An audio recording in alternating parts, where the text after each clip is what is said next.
Assalamualaikum warahmatullahi wabarakatuh. Salam sejahtera bagi kita semua. Jumpa kembali pada pembelajaran Bahasa Indonesia kelas 10, yaitu bab kedua, teks eksposisi pada pertemuan kita yang pertama. Kompetensi dasar yang akan kita pelajari, yaitu 3.3 mengidentifikasi permasalahan, argumentasi, pengetahuan, dan rekomendasi teks eksposisi. 4.4 mengembangkan isi, permasalahan, argumen, pengetahuan, dan rekomendasi teks eksposisi secara lisan dan atau tulis. Tujuan pembelajaran kita yaitu diharapkan peserta didik mampu mengidentifikasi serta terampil mengembangkan isi, permasalahan, argumentasi, pengetahuan, dan rekomendasi teks eksposisi secara lisan dan atau tulis. Materi yang akan kita pelajari pada pertemuan kita kali ini yaitu pengertian, tujuan, fungsi, ciri-ciri, jenis-jenis teks eksposisi, dan permasalahan serta argumen. Sebelum kita membahas ke materi, Ibu akan memberikan satu contoh teks. Sekolah tatap muka selama pandemi membutuhkan kewaspadaan ekstra. Kasus baru akan bertebaran di klaster sekolah bila tidak menaati protokol kesehatan dengan ketat. Pada Jumat 10 November 2020, Menteri Pendidikan dan Kebudayaan Nadiem Makarim memberi pengumuman soal pelaksanaan pendidikan tahun ajaran 2020-2021. Ia menyatakan bahwa mulai Januari 2021, izin pembelajaran tatap muka diserahkan jajaran pemerintah daerah dan orang tua. Pemerintah daerah dan orang tua turut berperan penting terhadap keselamatan peserta didik. Maka, dalam mempersiapkan sekolah tatap muka, seluruh pihak wajib melindungi siswa. Protokol keamanan selama COVID-19 harus diterapkan dengan ketat saat pembelajaran tatap muka. Sumber dari kompas.com, penulis Rosi Dewi Ariyanti Saptoyo dan editor Anum Sri Putri. Ya, dari yang Ibu bacakan tadi adalah satu contoh mengenai teks eksposisi. Berikutnya, kita ke materi. Jadi, pengertian teks eksposisi adalah sebuah teks yang isinya memaparkan sejumlah informasi dan pengetahuan yang dimuat secara singkat, padat, dan jelas. Kemudian, tujuannya apa? Teks eksposisi tersebut, yaitu teks eksposisi memiliki tujuan untuk menjelaskan suatu informasi tertentu agar dapat menambah ilmu dan pengetahuan audiens atau pembaca, sehingga setelah membaca teks, diharapkan pembaca akan mendapatkan pengetahuan secara terperinci mengenai suatu hal atau kejadian. Berikutnya, apa fungsi dari teks eksposisi?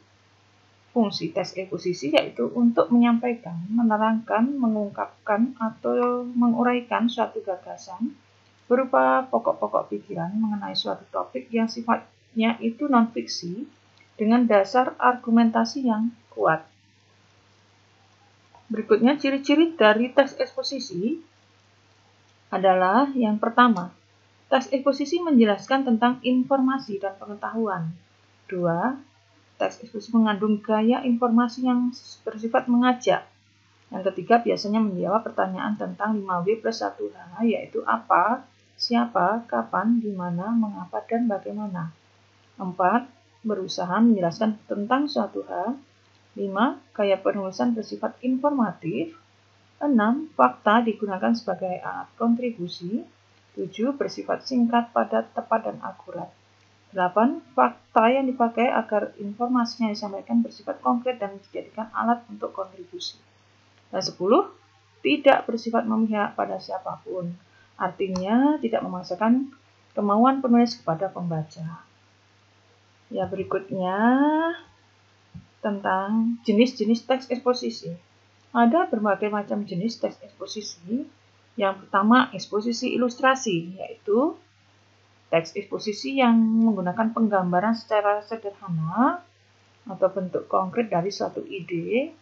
Kemudian yang kedua, eksposisi berita, yaitu eksposisi yang memberikan informasi dari suatu kejadian. Teks ini sering dijumpai pada berita atau surat kabar, ya, seperti yang Ibu bacakan pada contoh teks di atas. Ya. Kemudian yang ketiga, perbandingan, yaitu teks eksposisi yang menerangkan suatu ide atau gagasan pada kalimat utama dengan metode perbandingan. 4. Eksposisi proses, yaitu teks eksposisi yang berisi tentang panduan atau tata cara dalam membuat sesuatu, itu seperti teks prosedur ya, menjelaskan tentang tahapan-tahapan dalam membuat atau melakukan sesuatu. Kemudian yang kelima, eksposisi definisi, yaitu teks eksposisi yang berisi tentang pengertian dari suatu objek.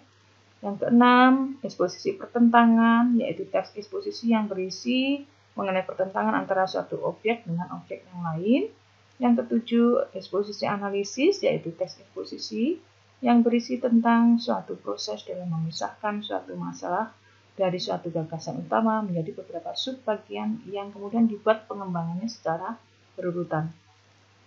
Ada juga eksposisi klasifikasi, yaitu eksposisi yang isinya mengelompok-kelompokkan atau mengklasifikasikan suatu objek ya. Kemudian, berikutnya yaitu permasalahan dan argumen. Eksposisi dibangun dari suatu permasalahan. Jadi, permasalahan merupakan pokok bahasan yang menjadi bagian yang akan dibahas pada teks eksposisi. Sedangkan argumentasi merupakan bukti atau alasan yang dipergunakan dalam memperkuat pendapat. Argumentasi bisa berupa pernyataan umum, generalisasi, atau bisa juga merupakan data, sebuah hasil temuan penelitian, atau bisa juga berupa opini, yaitu pendapat dari ahli. Argumentasi juga menjelaskan secara lebih mendalam pendapat tesis dari penulis yang diyakini kebenarannya oleh penulis melalui pengungkapan fakta-fakta sebagai penjelasan argumen. Argumen yang kuat itu disertai bukti. Bukti seperti contoh dokumen, kemudian foto, dan berikutnya kita ke kesimpulan ya dari pembelajaran kita kali ini. Teks eksposisi adalah sebuah teks yang isinya mengandung informasi dan pengetahuan yang dimuat secara singkat, padat, dan jelas. Teks eksposisi memiliki tujuan untuk menjelaskan suatu informasi tertentu agar dapat menambah ilmu dan pengetahuan pembaca, sehingga setelah membaca teks diharapkan pembaca akan mendapatkan pengetahuan secara terperinci mengenai suatu hal atau kejadian. Ya, pada teks eksposisi, permasalahan merupakan pokok bahasan yang menjadi bagian yang akan dibahas ya pada teks eksposisi, sedangkan argumentasi merupakan bukti atau alasan yang dipergunakan dalam memperkuat pendapat.